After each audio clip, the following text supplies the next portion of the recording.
throttle bodies. If you don't have a turbo, chances are your tuning journey will involve these at some point along the way, regardless of what car you've got. I'm going to fit these to my Mini with a Vauxhall engine, just to show you can fit them to anything, and show each important step along the way, so you can do it too. Maximum BRARP BRARP BRARP for minimum money. Go!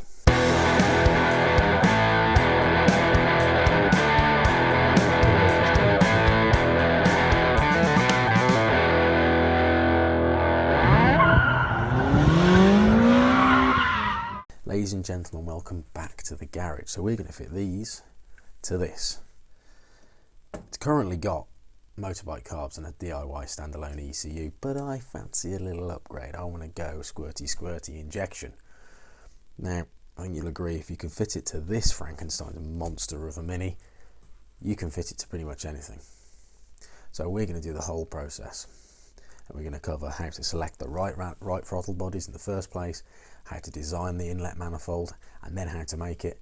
And if you do like me and get throttle bodies from a bike, you're probably going to need to test the injectors to know their flow rate and all the other stuff that you're just going to want to have to think about on the way through. So if you do want to follow this all the way through, please press subscribe and you won't miss a thing.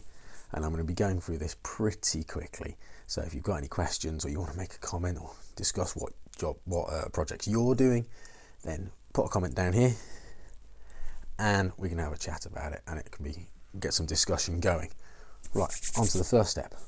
Which throttle bodies to buy? So I'm not going to go through anything about throttle bodies and how they work. If you're unsure, there'll be a video here that you can look at. I've done before. It just explains all the principles, so we're going to skim over them quickly here. The first thing you want to think about, however, is what do you buy? Now, you can either go, really the big choices are going to be motorbike throttle bodies or proper throttle bodies. Now, the reason proper throttle bodies are called proper throttle bodies from GMV and Omex and everyone else, they're called proper for a reason. They're in terms of absolute power and drivability, they're hard to beat. They're designed for a car. They're going to work the best for a car. And if you want the best and you've got the money to spend, then that's the job. Go for it.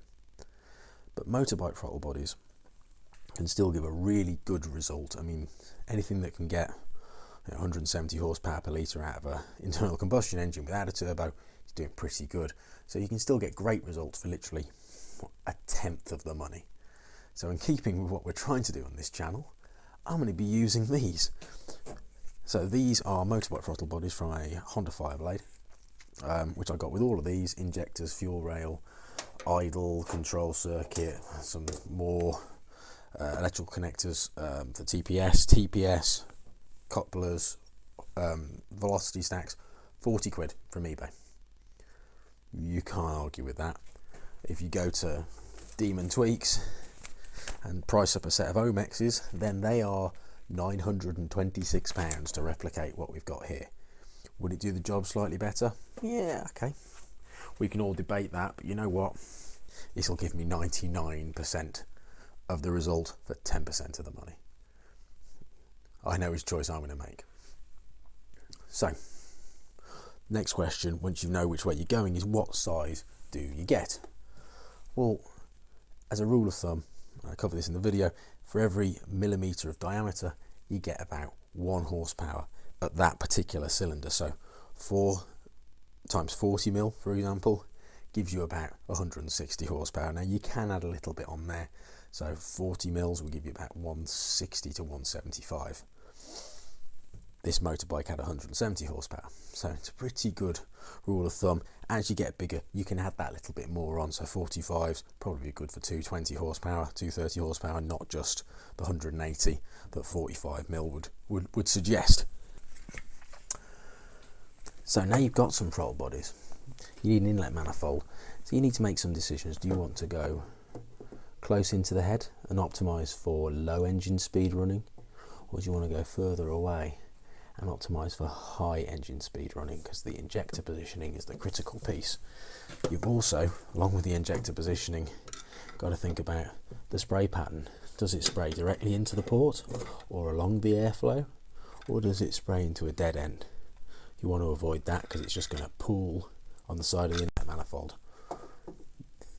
The other thing you've got to think about is intake runners. If you have it nice and close, you're going to really struggle having a smooth transition between this diameter and the port, and you've got to avoid at all costs any kind of steps like that. Any 90-degree steps like that really hurt airflow.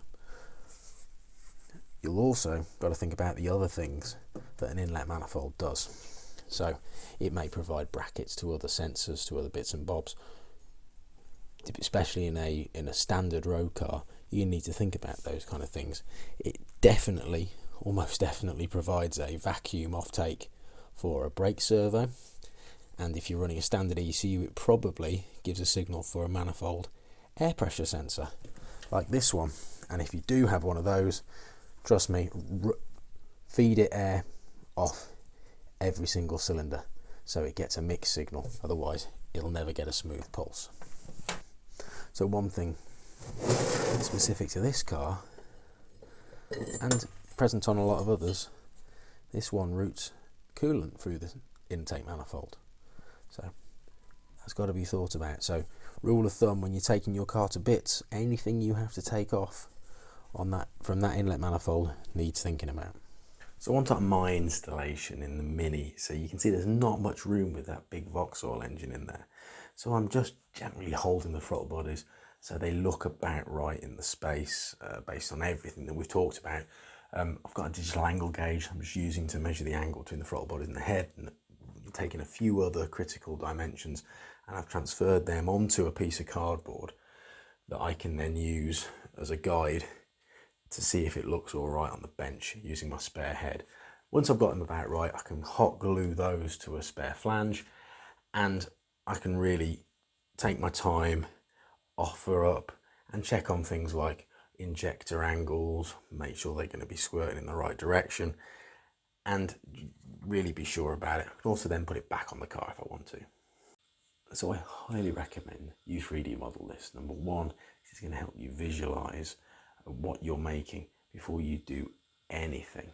And that's going to take you time and money, because it means you're going to get to the best answer sooner. Number two, really, you're going to have to do a drawing, if you don't already have one, of the flange to get one laser cut. So you may as well embrace the process and get on the computer. I'm using Fusion 360.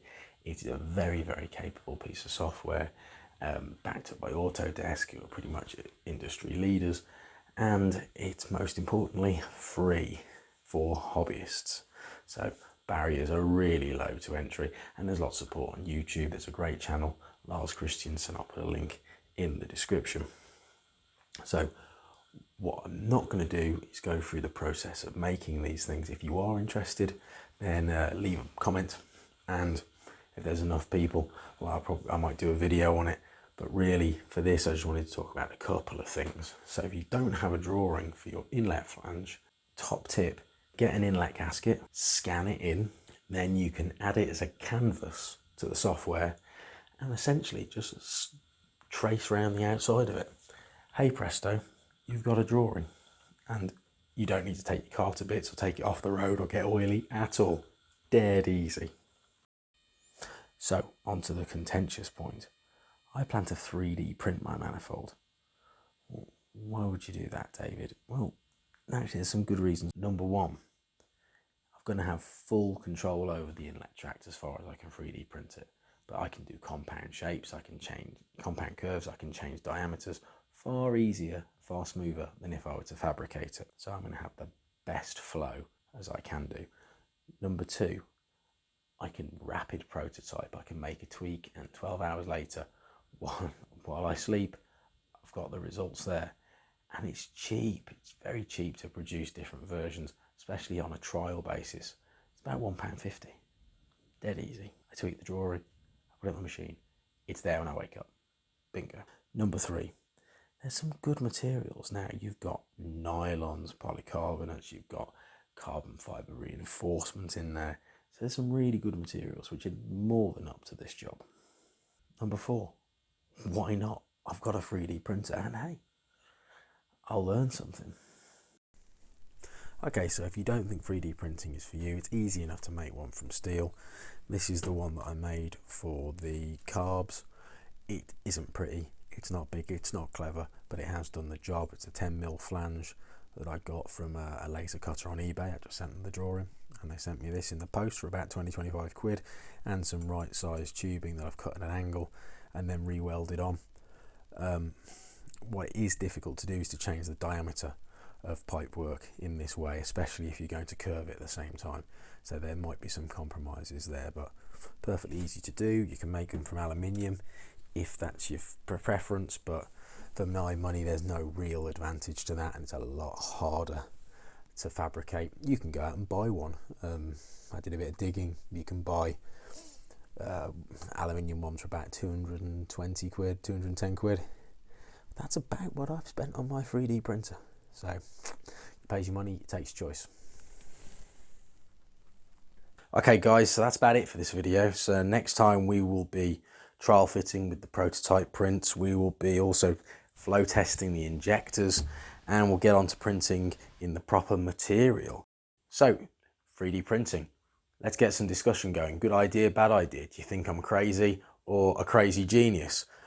Put something in the comments. I'd love to hear from you. It'd be interesting to get discussion, because quite honestly, yeah, I'm probably in two minds as well. If you want to see that next video, make sure you subscribe. In the meantime, if you enjoyed this, give it a thumbs up. Thanks for watching. Catch you later.